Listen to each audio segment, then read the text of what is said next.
9. Depois de derrotarmos o exército de Yupanqui na Cidade dos Reis, o Marquês decidiu, como já esperávamos, enviar o capitão Alonso de Alvarado a Cusco com reforços para retomar a capital inca.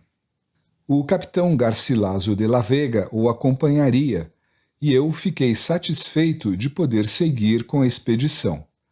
As conquistas de armas eram a melhor forma de conseguir dinheiro e, principalmente, terras, meu objetivo maior. Não pretendia ou não acreditava que fosse enriquecer com ouro. Minha meta era conseguir uma encomienda com muitos servos indígenas. Era uma galinha dos ovos de ouro que não se esgota jamais. O dinheiro vai embora ou é roubado. A terra é a verdadeira riqueza. Na Cidade dos Reis, não havia possibilidade de conseguir mais terras ou indígenas. Em Cusco, ou nas outras cidades do Vale Sagrado, se eu demonstrasse meu valor na guerra, eu teria chance. Embora não tenha havido maiores incidentes na jornada, viajamos com muita apreensão, lembrando sempre das expedições que nos antecederam e que foram todas massacradas. Esperávamos a qualquer momento uma emboscada, e esse estado de alerta constante fez crescer a tensão em cada soldado, amargando nosso humor, aumentando nosso temor, transformando-nos em criaturas prontas a destruir o que se opusesse a nós. Evitamos os caminhos em que achávamos que poderíamos encontrar os homens que restaram do exército de Yupanqui e invadimos algumas aldeias que encontramos, pilhando-as, arrasando-as, matando os homens e trazendo conosco as mulheres. Depois do ouro, o segundo bem mais precioso num saque. Quando a noite caía sobre a aldeia invadida, as casas em chamas, fumaça densa, cheiro de pólvora, os homens levavam as mulheres ao acampamento como se estivessem tangendo gado.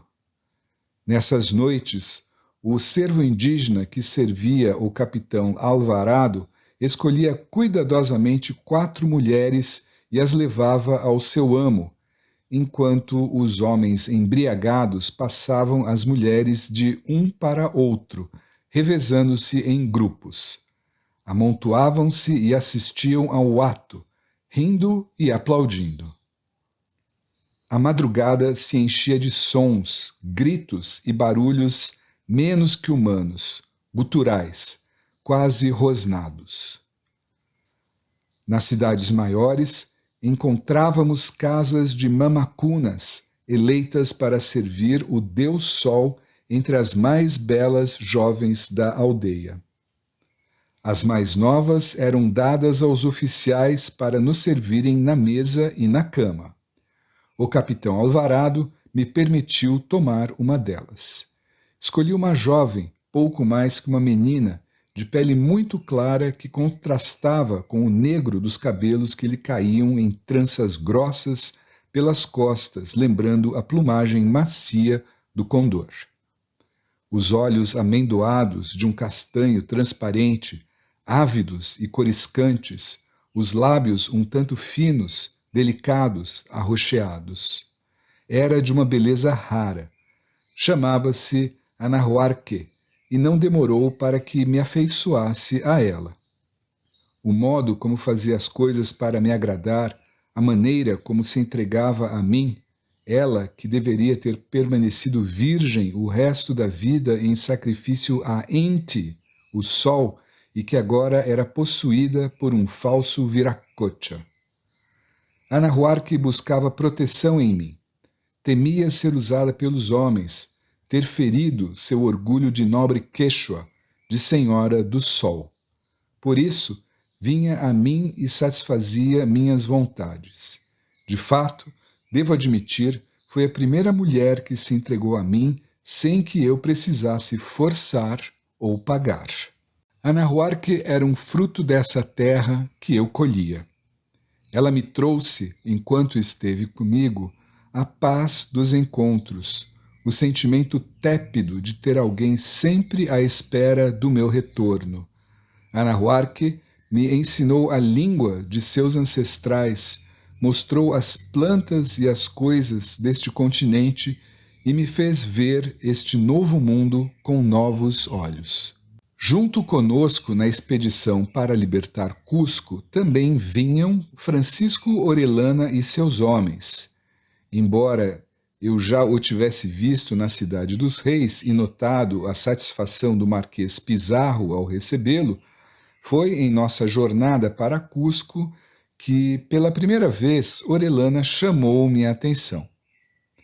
Ao contrário dos outros conquistadores, o capitão Orellana interessava-se pelos incas e pelas nações indígenas aliadas.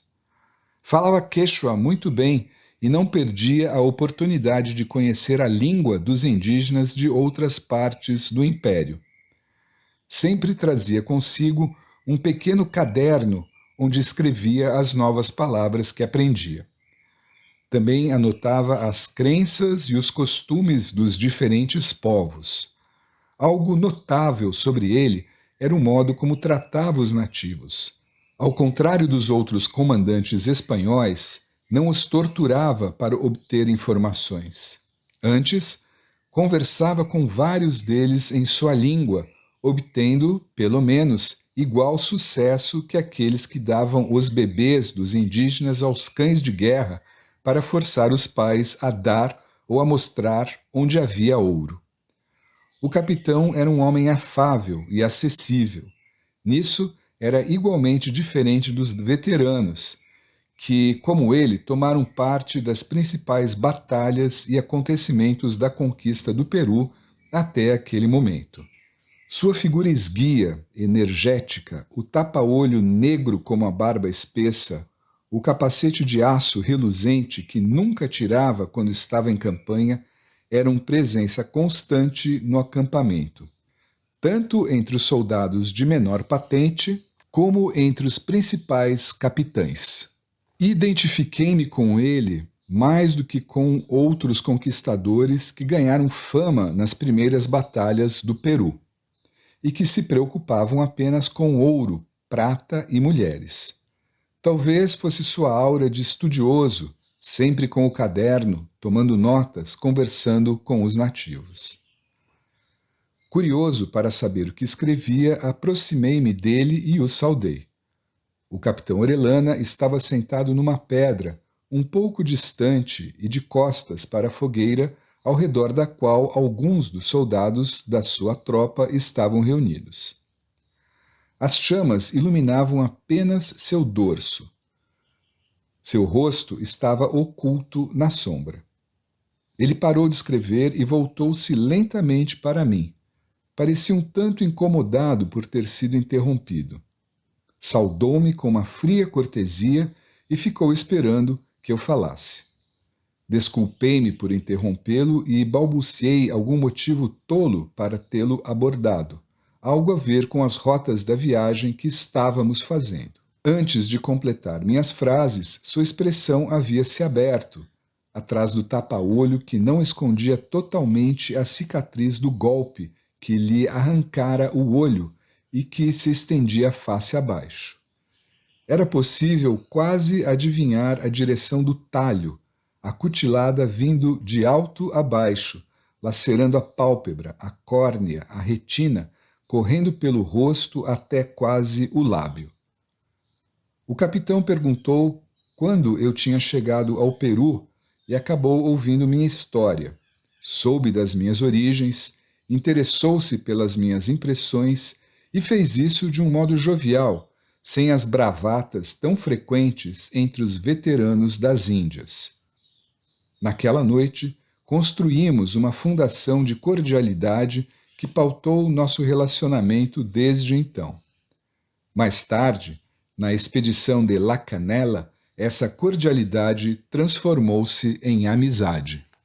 A viagem através da cordilheira, o ver e conhecer um país estranho, quase desmanchavam a realidade de estarmos indo para a guerra. As estradas estreitas, impecavelmente pavimentadas com pedras, eram pontuadas por alojamentos dos chasquis, os mensageiros que percorrem toda a extensão do império, correndo rapidamente com suas sandálias de couro, levando os quipus com informações de todas as 4 regiões ao grande Inca. Aqui, todas as estradas levam a Cusco, meu caro Frei Diego. No alto, nos passos que cruzávamos, avistávamos o mundo aos nossos pés, diminuto e poderoso. Acima de nós, apenas o firmamento e os condores descrevendo círculos no ar rarefeito. O azul impecável dos céus do Peru, rasgado pelos cumes pontiagudos das montanhas coroadas com gelo, envolvia tudo. Nos caminhos tortuosos, cortados nas encostas, as sombras ainda guardavam a frigidez da noite. Embora não houvesse bons locais para acampar, os tambos, os postos de descanso dos chasquis, eram frequentes e podiam ser confortáveis, apesar de serem reservados apenas aos tenentes e capitães. Quando o terreno se alargava ou se tornava plano o bastante, parávamos para passar a noite. Essas paradas eram sempre a melhor parte do dia, depois da monotonia e do esforço de caminharmos desde o amanhecer até pouco antes de o sol se pôr. Era a hora do descanso, de alimentar o corpo e satisfazer os desejos. Rapidamente, Anahuarque acendia uma fogueira e preparava um jantar com minhas provisões. Também usava plantas e temperos locais.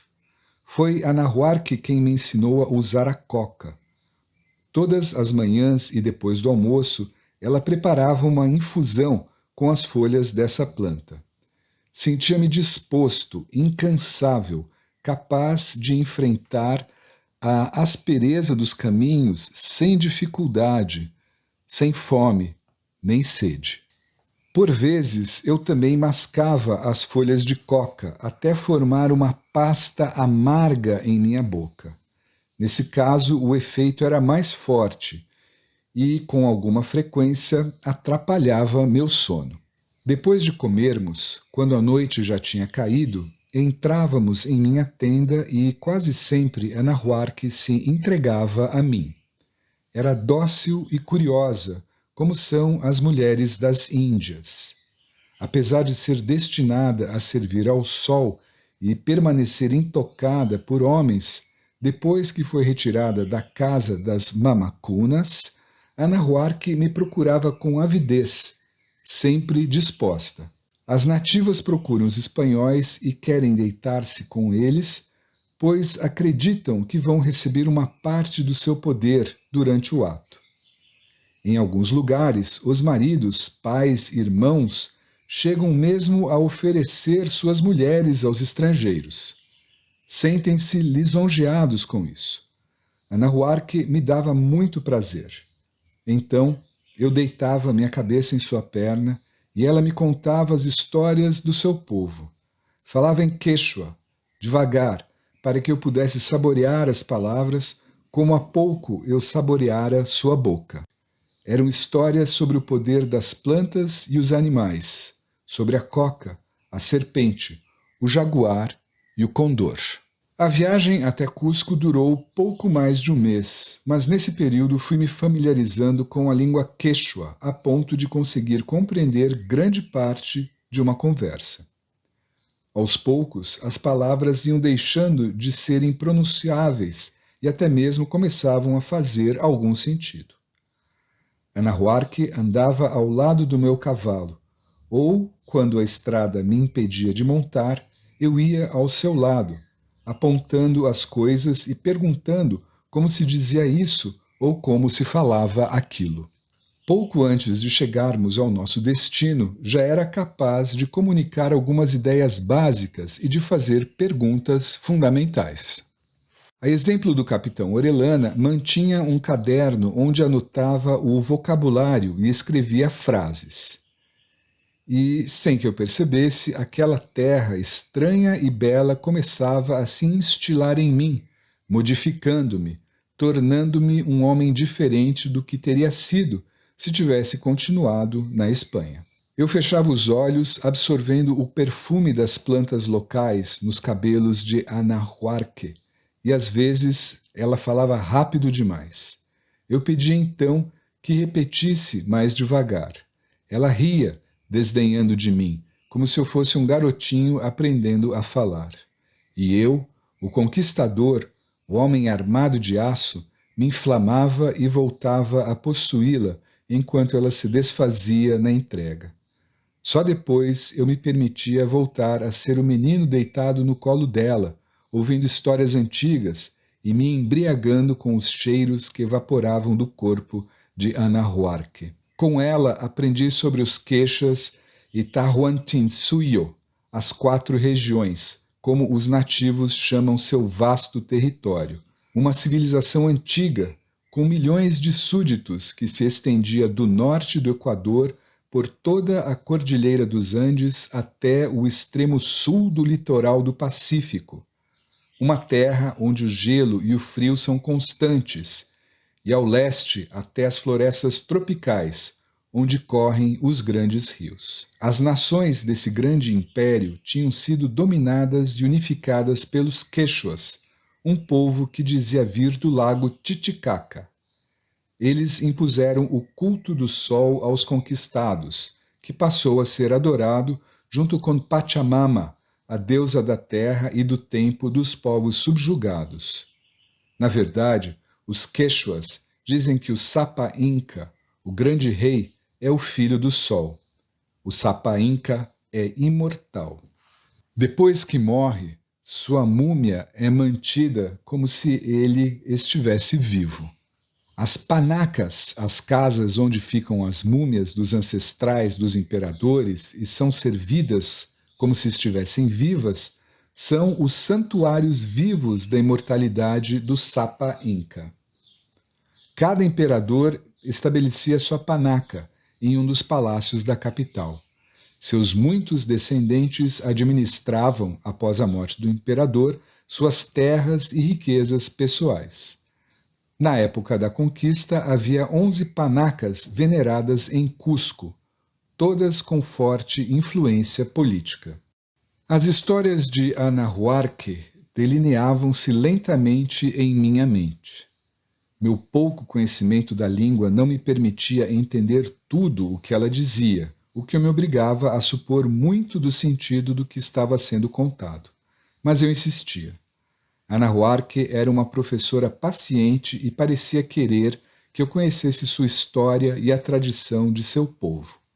Tinha orgulho disso. Ela repetia o mesmo evento, contava e recontava um fato diversas vezes. Aos poucos, um painel foi se formando em minha cabeça, como um mapa da alma quechua. Os quechuas dizem ser descendentes de um casal sagrado, Manco Cápac e Mama Ocllo, filhos do Sol e da Lua, que nasceram no lago Titicaca. Quando fui a Cusco pela primeira vez como cavaleiro na tropa de Dom Alonso Alvarado, vi uma estátua de Mama Ocllo, de tamanho real e altura mediana, e que da cintura para cima era de ouro puro e da cintura para baixo de prata. Os sacerdotes quechuas veneravam um deus de pele clara e barbas amarelas chamado Viracocha. Quando nós, espanhóis, chegamos a essas terras, fomos confundidos com o deus Viracocha. Também praticavam sacrifícios humanos. Eles instruíam as nações súditas na veneração dos seus ídolos, o sol e as estrelas, ensinando-os a realizar sacrifícios nas montanhas e em lugares sagrados de cada uma das províncias, forçando-os a assassinar seus filhos e filhas para esse fim e a sacrificar suas mulheres e servos, para que pudessem servi-los na existência após a vida. É um povo muito religioso, embora um frade como o Senhor os julgue apenas adoradores de demônios.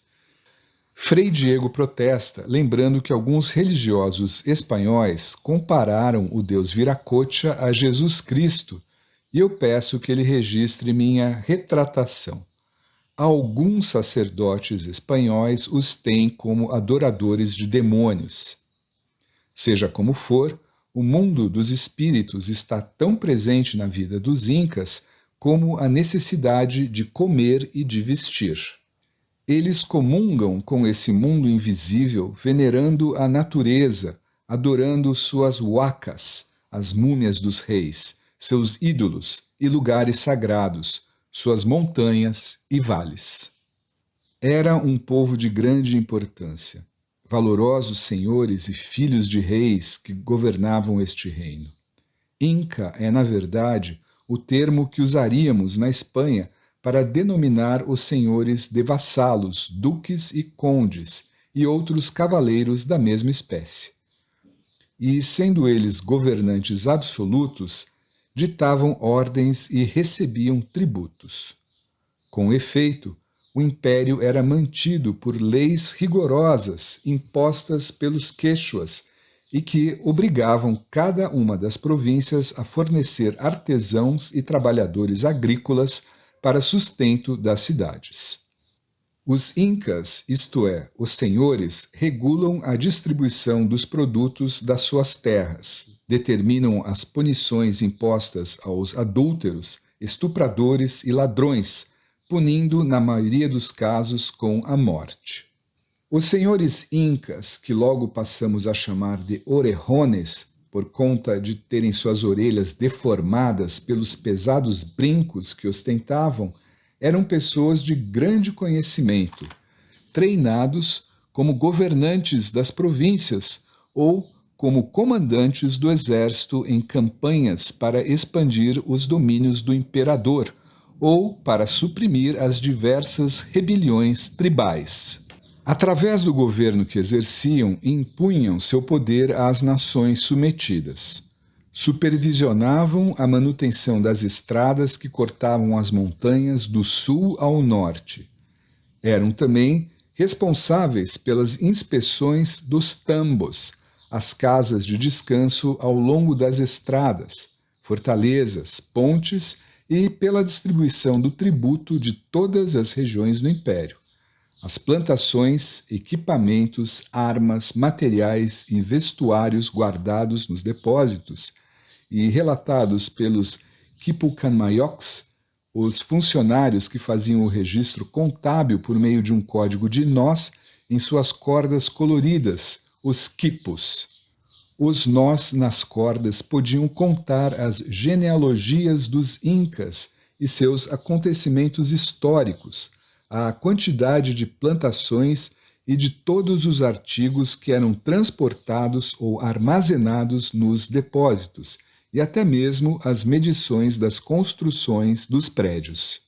Quando tomamos Tuhantinsuyo, caravanas de lhamas transportavam as mercadorias do império nas 4 principais estradas pavimentadas com pedras que saíam e chegavam a Cusco, ligando a capital às 4 regiões.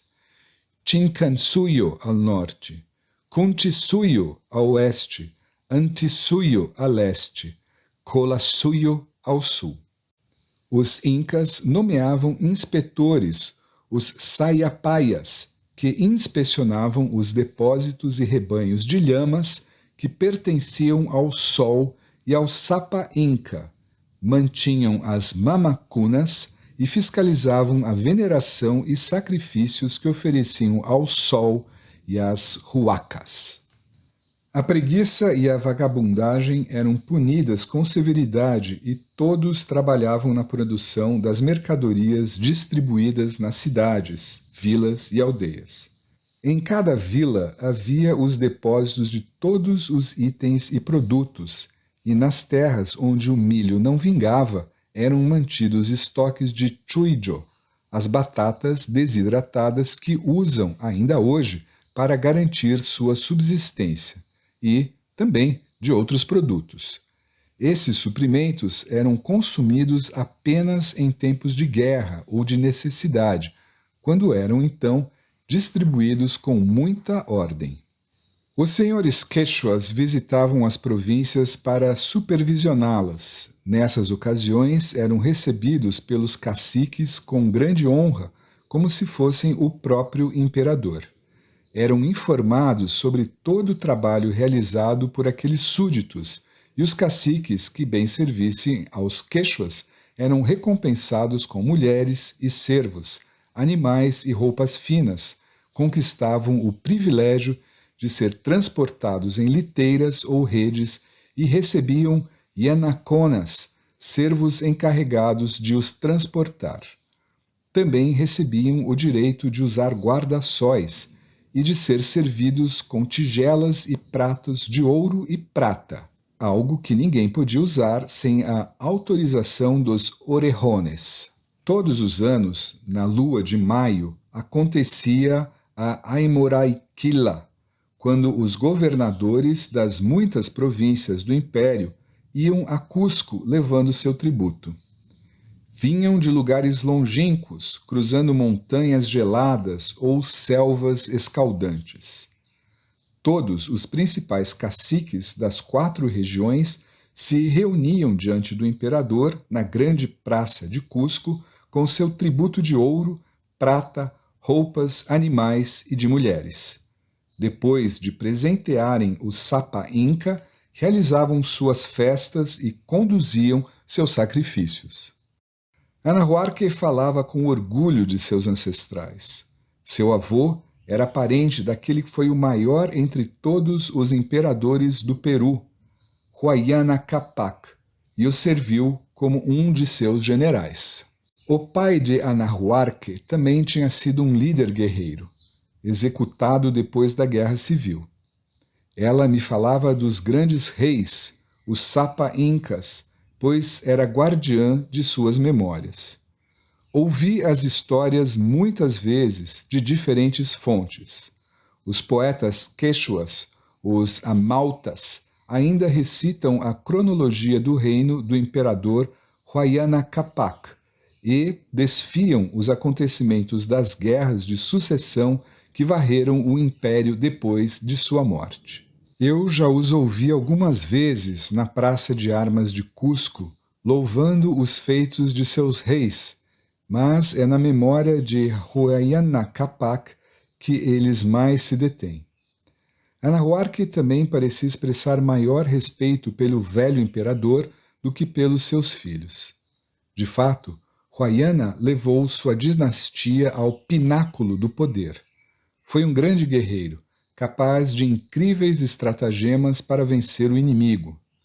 Passou a maior parte de sua vida em campanhas para expandir e proteger as fronteiras do seu reino.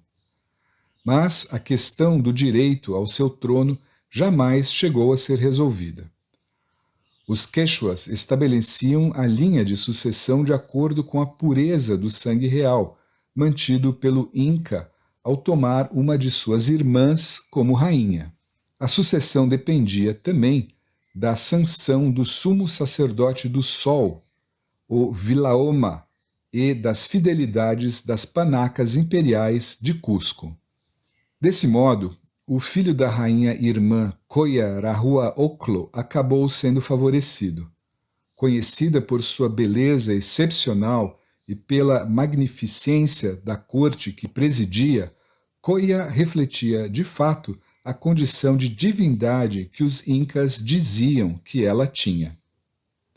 Dizem os poetas quechuas que, por onde Coya passava, trazia beleza e cor materializadas em plumas e joias, perfumes e música. A música, de fato, a anunciava e a tudo envolvia, como se emanasse dela. Em suas viagens por todo o império, Coya era acompanhada por milhares de músicos. O mais velho de seus filhos era Topacusi-Hualpa, conhecido como Huáscar, que o imperador indicara para ser o governador de Cusco e de seus domínios ao sul. Apesar de Huáscar ser o herdeiro legítimo, não era o preferido de Huayna Capac. Entre as centenas de outros filhos e filhas nascidos do imperador estava Atahualpa, que Huayana tivera com uma prima. Atahualpa era, de fato, o predileto. Por isso, recebeu parte do império para governar. Nos últimos anos de vida de Huayana Capac, Tahuantinsuyo foi devastado por uma praga que se espalhou das fronteiras do norte de seus domínios até o sul, chegando a Cusco. Os sacerdotes quechuas acreditavam que a epidemia era uma maldição de Viracocha e, para aplacar a fúria do deus, milhares de crianças foram sacrificadas em todas as 4 regiões. Em um ato de penitência, Huayana Capac isolou-se e jejuou para tentar pôr fim ao sofrimento de seu povo. Durante sua abstinência, viu os fantasmas de 3 anões entrarem em seu quarto. Ele interpretou a visão como um sinal de sua morte iminente. O Sapa Inca, então, chamou seus adivinhos para guiá-lo na escolha de seu sucessor. A carcaça de uma lhama jovem foi levada à sua presença e suas entranhas foram lidas pelo sumo sacerdote do Sol, o Vilaoma, que o informou que os auspícios para a sucessão de seu filho Huáscar não eram favoráveis. A carcaça de uma segunda lhama foi levada até ele e, mais uma vez, os mesmos auspícios foram previstos para a sucessão de Huáscar. Com a morte do imperador, cerca de 1000 de seus servos foram mortos em sacrifício para que pudessem servi-lo na existência após a morte. Por 10 dias, o povo de Quito velou sua passagem, entoando a lamentação tradicional antes de seu corpo ser levado para a cidade de Tumibamba, onde nascera, para ser mumificado e onde o povo Caieri, que venerava a lua, ficou de luto por seu soberano pelo período de 1 mês lunar. No prazo de algumas semanas, o séquito que acompanhava o corpo mumificado do imperador começou sua jornada em direção ao sul, através das montanhas, até chegar a Cusco. Vestido com roupas brancas, ele foi carregado num trono por seus principais senhores e acompanhado pelas liteiras de Coyarahua-Oclo e seus seguidores. A procissão viajou pela grande estrada de Chinchasuyo, que separava as planícies litorâneas e a cordilheira, de onde seu progresso foi reportado ao novo imperador pelos mensageiros que corriam pelas estradas do império, levando as informações de um posto ao outro através das províncias. Como parente do rei morto, Anahuac acompanhou o cortejo fúnebre a partir de Quito. Na época, ela era muito pequena, mas, devido à grandiosidade dos acontecimentos, algumas imagens se fixaram em sua memória de criança. As mulheres de luto, com os seios expostos em demonstração de dor, a procissão de liteiras dos nobres, guerreiros armados, com seus comboios de bagagem levados por carregadores e lhamas, subiram pela cordilheira, pelas estradas pavimentadas com pedras e pelos vales montanhosos. Na casa de descanso da montanha em Limatambo, onde permaneceu por vários dias, Coyarahua-Oclo foi chamada por seu filho, Huáscar, o novo imperador, para que seguisse viagem até chegar a Cusco. Algum tempo depois da sua partida, seus seguidores, príncipes e senhores incas foram massacrados. Foi um ato pelo qual ela jamais o perdoaria. No prazo de 1 ano, o reino de Tahuantinsuyo foi despedaçado por uma guerra civil que ceifou a vida de milhares de seus habitantes. Os exércitos massacraram as aldeias dos aliados dos seus inimigos numa orgia de sangue. A guerra dos 2 irmãos foi finalmente encerrada com a captura de Huáscar nas vizinhanças de Cusco. Aprisionado em uma jaula de madeira, foi forçado a assistir ao assassinato de quase todos os membros de sua panaca e da jovem rainha irmã. Seus corpos foram pendurados em estacas na Estrada do Norte, o principal caminho da capital imperial. Com os ombros trespassados por cordas, ele foi levado pelos guerreiros chefes de Atahualpa até o pequeno vilarejo da montanha de Andamarca, ao sul de Cajamarca. Lá, aos olhos de sua mãe, o Huáscar foi morto. Enquanto isso acontecia, o pequeno exército de conquistadores de Dom Francisco Pizarro desembarcou numa praia ao norte do Peru. Em menos de 4 anos, o império de Tahuantinsuyo seria totalmente destruído.